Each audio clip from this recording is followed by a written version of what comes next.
Hello everybody, it's Jrobi bringing you Game 11 of the World Chess Championship Series. Of course, the current World Chess Champion Anand is defending against Topalov.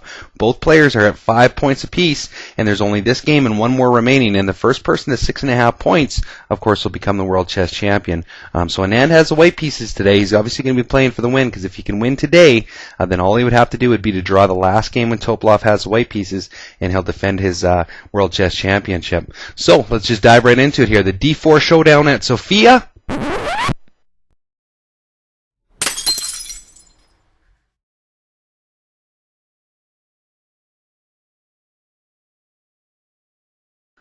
Has ended. Anand opens up with pawn to c4, so we're into an English opening, and I was stunned. I was watching it on the live game because it's a weekend, and I was like, oh, this is great. He's busting out another opening. So let's talk a little bit about the English opening, especially when it comes to Anand and Topalov. So I did a little bit of research there and found some databases, and just crunched some numbers here, and it looks like with Anand, with the c4 opening, he wins 50% of his games, he draws 25% of them, and he loses 25% of them. So he's pretty strong in the English opening. Topalov, on the other hand, wins as black against the English opening 24% of the time. He draws 43% of the time and loses 33% of the time. So Anand's team has definitely done their homework in terms of what opening they might have the best shot at defeating Topalov with. So we're going to get into a pretty exciting game here. And I don't know how surprised Topalov's team was to see this. Surely they were expecting, a different opening sometime during the match. Of course, we haven't seen it for the first 10 games so far, so to bust it out on Game 11 was probably pretty surprising, a little bit anyway. But a lot's on the line, so Anand busted out a new opening at a critical time in the match. If he can win today, he's pretty much sealed the deal. So let's get into the moves and how they flowed from this point. So from here, Topalov responds by pushing his pawn up to e5, and it's pretty impressive, actually. I'll let you know when we deviate from main book lines, but obviously, even though they haven't been playing the English for a while, both of these gentlemen know the lines inside and out in terms of the most played moves. But anyway, he plays pawn to e5, and Anand continues now, develops his knight to c3, so of course that's giving two attackers now to the d5 square, because the English opening, if I just flip back a couple moves, one of the perks of pushing your c-pawn to c4 is that you're immediately attacking d5, so you're preventing black from getting that d-pawn out right away. So anyway, after knight to c3, Topalov now plays his knight up now to f6, so he's getting a piece attacking towards the d5 square. From here, Anand continues knight up now to f3, so it's attacking that undefended pawn now on e5, and Topalov responds by developing his knight now to c6 to defend it. And from here, Anand pushes his pawn up now to g3, so he's getting ready to fianchetto that light square bishop. It's not something that he has to do right away, though, because after Topalov pushes his pawn up to d5, which as you can see is attacking the pawn on c4, and just take a look at the squares that I've X'd off there. Those are all under black control currently. So if you're going to play d5 in the English, you want to get it out early, which is what Topalov has done. So to respond to this, of course, Anand captures that pawn now on d5. He's attacking the knight on c6, and Topalov responds by capturing that pawn now with his knight on d5.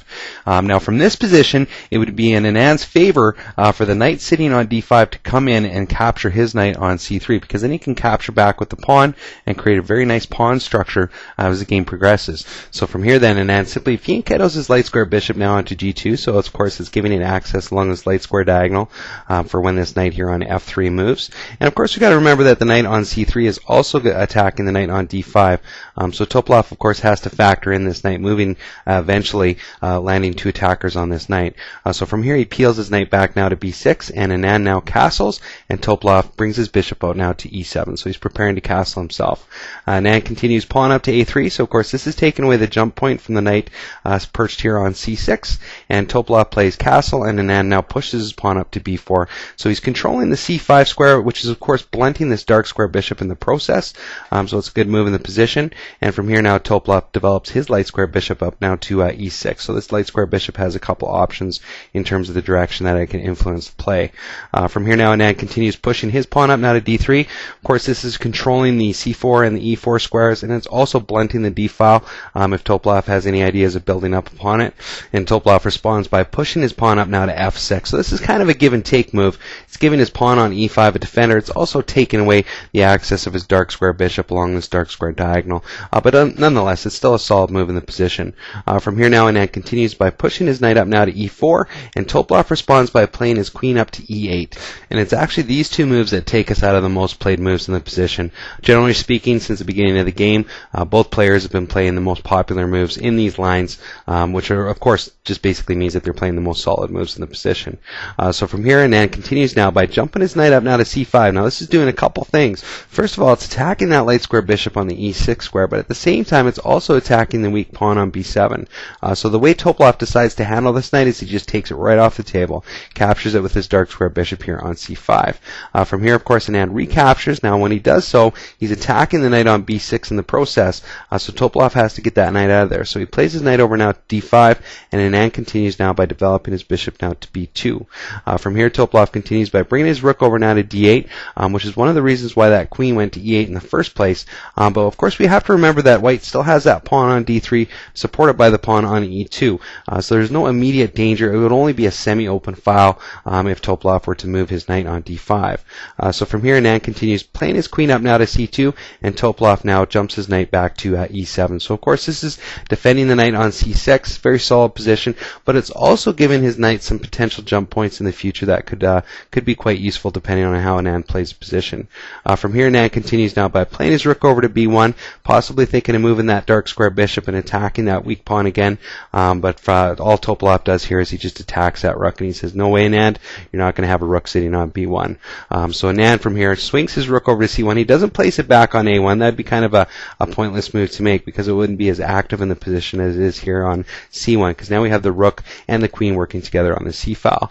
And Topalov now plays queen to f7, so he's supporting that light square bishop just in case Anand tries to mount an attack on it. So unfortunately for Anand, he's kind of got, at least for the short term, he's got to deal with an enemy piece really deep into his position. So from here, Anand continues pushing his bishop up now to c3. This, of course, is opening up the queen to attack that light square bishop, but Anand's just one piece too short to do so, so you'd have to swing a rook over. So Topalov has enough time in the position to just continue on with the development, and he pushes his rook up to d7. So he could, if he wanted to, he could double his rooks on the d file, but of course as well, with his f rook now has freedom to access the other side of the board if he wants to bring it to help support the pawns on a through c. So from here now, Anand continues now by pushing his queen over now to b2. This is attacking the weak pawn on b7, from which Topalov, of course, responds rook over to b8. So he's able to get his rook onto the d file, and his other rook now is contributing to the defense. So at any time that Topalov wants to, he can swing that rook back to d8 and double up those rooks. From here now, Anand continues rook over now to d1. So this is, of course, in preparation to lift his d rook up now to d2. And this is going to do a couple of things for Anand. First of all, just like Topalov, he'll be able to double up his rooks pretty easily in the position, but he'll also land two attackers on that light square bishop on a2. So Topalov has to take that in consideration for sure. So from here, Topalov does peel that bishop back now to e6, so the bishop still has access along those two light square diagonals, and from here, Anand continues with rook up to d2. So he's done the rook lift now. Topalov responds by pushing his pawn up now to h6, and Anand continues by bringing his queen to b1. Now this is basically opening up access for his d2 rook to come over to b2 if he wants to, and contribute to the attack of that weak pawn on b7, which currently only has one defender, which is the rook. And of course, we have to remember that Anand can easily double up his rooks in this position whenever he wants to.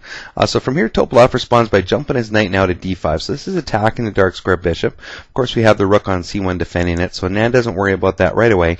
He slides his rook now over to b2, so we have two attackers lined up on that b7 pawn. Topalov responds by pushing that pawn forward now to b6, and Anand captures and Topalov recaptures. So Topalov, of course, still has the a and b pawns. They're connected. They can defend each other, and Anand only has one pawn now on the a file, so that might be a determining factor in the game as we move forward, depending on how the position is played. From here now, Anand continues. He peels the dark square bishop back now to d2. This, of course, is opening up access for the c rook to attack that undefended knight on c6. So Topalov has to do something about that. He swings his rook up now to d6, so the rook is now defending that knight, and from here, Anand slides his rook over to c2. So we have two rooks eyeballing up that knight now. From here, Topalov continues queen over to d7. Now, this is doing a couple things. It's not only defending the knight on c6, but it's also backing up that light square bishop there on e6. So if Topalov wants to in the future, he could try to bring that bishop down to h3, maybe trade off the light square bishops and get his queen in close proximity to Anand's king. So it's kind of a dual purpose move in the position. From here, Anand continues now, pushing his pawn up to h4. Topalov responds by doubling up his rooks here on d8. In fact, it's kind of like an Alekhine's gun, I think is what they call it, when you have a couple rooks and a queen lined up along a file. So definitely a huge amount of firepower lined up on the d file, but we still have to remember that Anand has that pesky d3 pawn supported by the e2 pawn. So while it looks kind of nice and looks pretty dangerous, those rooks aren't really in a position, even if they're supported by the queen, to rip open into the d file just yet. So from here, Anand continues queen up now to b5. So now we have 3 attackers on that knight. Topalov responds by jumping his knight back down to e7. So he's got more than enough defenders on that knight, and now Anand brings his queen back to c2. And from here, Topalov plays bishop up now to d5. So that's, of course, attacking the knight there on f3. If Topalov were to get the opportunity, he can trade off the light square bishops if Anand tries to jump his knight. From here, play continues. Anand pushes his bishop up now to b4. This, of course, is attacking the rook, and Topalov doesn't want to have anything to do with that whatsoever, so he just snags that dark square bishop up. Now he jumps his knight in, captures the bishop on b4. Of course, Anand recaptures with the pawn, and from here, Topalov swings his rook over to c6. Now we have to remember, Topalov, of course, with the black pieces, a draw is a really good result for him today, because he goes into the last game with the white pieces. So when he gets an opportunity to trade down some material, he's definitely going to do that, and that's basically what he's doing here. He's trying to trade down some material and relax the position a little bit. So he slides his rook over to c6. He wants to trade it off for Anand's rook on c2. Anand, of course, doesn't immediately respond to that. He pushes his pawn up to b5, which is attacking the rook. So Topalov takes off the rook on c2. Anand recaptures, and from here, Topalov brings his light square bishop back to e6 now. So we have the queen and light square bishop working really nice together, all, of course, pointing towards h3. From here now, play continues, and then pushes up his pawn up to d4. So it's attacking the pawn on e5. He's making a play now into the d file. Topalov doesn't immediately respond to this, so he just pushes his pawn down to e4, attacking the knight now on f3. So from here, Anand swings his knight over to d2, which is attacking that pawn now on e4. Topalov comes ripping into the position, snags up the pawn on d4. This, of course, is attacking the queen, but Anand has time to get the pawn back. He just captures the pawn with his knight, and from here, Topalov trades more material down. He captures the queen on b2, and Anand recaptures, which, of course, in the process allows him to defend his pawn on b5 in case there was attacks in the future. And from here, Topalov continues by activating his king, bringing it into the position by playing king up now to f7. From this position now, Anand pushes his pawn up to e3, and basically what Anand is doing, if you take a look at his pawns, is that the vast majority of his pawns, of course, are on the dark squares, and Topalov's remaining bishop is a light square bishop. So Anand's basically creating a very safe position to play from, taking away a lot of those strike points from that light square bishop, at least in terms of his pawn structure. So from here now, play continues. Topalov thrusts his pawn up now to g5, so this, of course, is attacking Anand's pawn.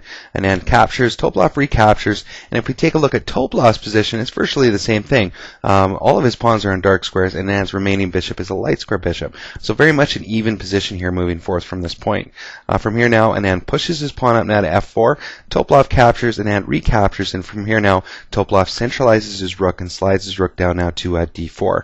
Anand continues king up now to f2, so he's bringing his own king closer into the position, and Topalov plays his knight now to f5. Anand places his light square bishop onto f3, and Topalov slides his light square bishop now onto d5. This, of course, is attacking the knight. Anand's not worried about that right away, though, and instead plays knight over now to d2, basically saying, okay, let's trade some material down. You can have my light square bishop if you want it.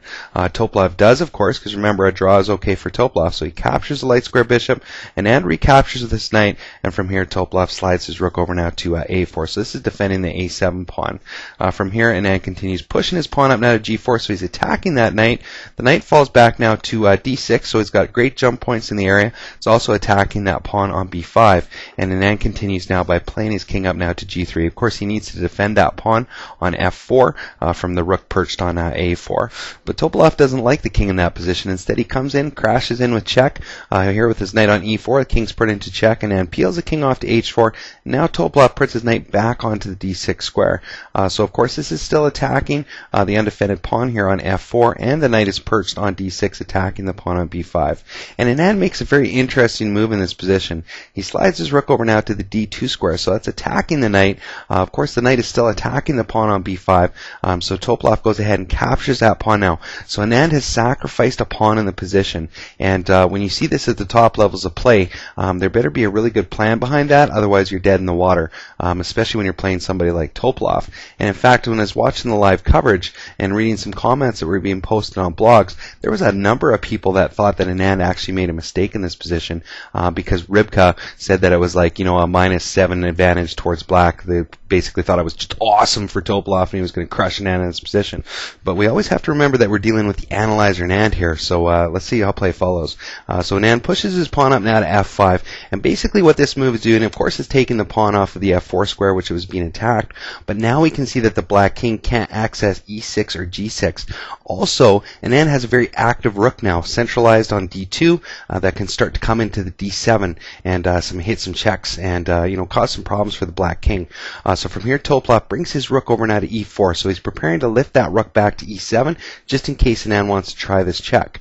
From here, Anand pushes his king up now to h5. Topalov slides his rook down to e3. He's attacking that undefended knight, and Anand just tucks his knight here onto h4. And now we have a knight very close to the black monarch as well. He can jump into g6 and create some problems. So Anand has given up a pawn, but he's also gained a lot of activity for it. The question is, can he create a winning position, or is this still a very much an equal position? From here, Topalov continues by playing his knight to c3. He's getting ready to mobilize his A and B pawns now, also giving his knight the option to access e4. And from here, Anand hits that check now on d7 like we talked about. So if Topalov doesn't block this check, then the pawn on a7 falls. So Topalov lifts his rook up to e7, and Anand slides his rook back down now, attacking that knight on c3. Topalov plays his knight up to e4, and Anand now jumps his knight up now to g6, so he's attacking the rook. But Topalov doesn't worry about that right away. Instead, he plays his knight over now to c5, so it's attacking Anand's rook. So basically, Topalov's saying, okay, let's trade some material. Now, let's just take a moment and take a look at the position. It might seem on the surface that this is really good for black. If he can trade the rooks off, of course, he's got those passed pawns. But we have to remember, if Anand elects to capture that rook on e7 now, and Topalov has to recapture the rook on d3, Anand has a really nice move from e7. He gets to jump his knight here to c8, and that's attacking both of these pawns. So one of those pawns immediately is going to fall in the position, and then he can block the other pawn, put some pressure on it, and of course he can put some pressure over here. So it's still very much an equal position from this point in the game. From here, Anand does not elect to take the rook, though. He slides his rook over to a3, so it's attacking the a7 pawn. Topalov needs to defend it. Of course, doesn't want to drop his rook, so he just slides his rook over to d7, so he maintains the defense of that pawn. From here, Anand plays his rook back now to e3, and Topalov now plays his king to g7, so he's stopping Anand's king from accessing the h6 square. From here, play continues. Anand pushes his pawn up now to g5. Topalov doesn't capture it right away, though. He starts to mobilize his b pawn, pushes his b pawn up to b5, and Anand now jumps his knight over now to f4, so of course this is threatening at some point he can hit the check here on e6. Topalov responds by continuing to push that b pawn down. He's trying to get it down closer to promotion. This is going to be something that Anand's going to have to worry about, but for now Anand just plays his pawn up now to g6. So of course these pawns are very strong in the position, and of course the king can't access f7 or h7 in this position, so it's worth to take a note of that. So from here, Topalov continues pushing his pawn. He pushes his pawn now to b3. Of course the knight's defending it, so Anand slides his rook over now to c3, attacking that knight, and Topalov brings his rook down now to d4, attacking Anand's knight. From here, Anand now takes the knight on c5. Topalov captures the knight now on f4, and Anand hits a check now on c7. And if you take a look at this position, you might be able to figure out that black is pretty much done here. It's a draw from this position, because white always has the option to hit the check on c8, c7 repeatedly, because the king can never leave the protection of the g7 square. It's always got to stay one move away from that square, and since it can't access f7 or h7, it pretty much has to fall back to a square that's going to allow it to come back to g7. So in other words, if there was a series of checks, let's say Topalov moves his king to f8 and Anand hits a check again, if Topalov were to make the mistake and put his king on e7, well then all of a sudden, this pawn is going to come down and it's going to promote. So Topalov has to be very careful in this position, but it's worth noting that Anand always has that at his disposal now, depending on how play follows. So from here, Topalov pushes his king to g8. Of course he had to, it was in check, so he is staying very close, of course, to the g7 square. Anand now moves his rook over to b7. He could have taken the pawn in that position as well, because he always has that repetitive check that he can get the the draw from, but he didn't. He just placed his rook onto b7. So from here, Topalov brings his rook down to f3 to defend his pawn, and Anand just hits a check. And at this point, after king to g7, they both shake hands and agree to the draw because there's really nothing to do in this position. It's completely dead drawn. But I want to go back for a quick moment to the initial check. So Topalov has just played his king back to g8, and if you're confused when I said that Anand could have just taken the pawn on a7, this is basically what I mean. So he comes in, he takes the pawn. Topalov could slide his rook over here to the b file so that that pawn can go down to promote, but from here it's just a series of repetitive checks over and over and over again, and that's how you get the draw in position here.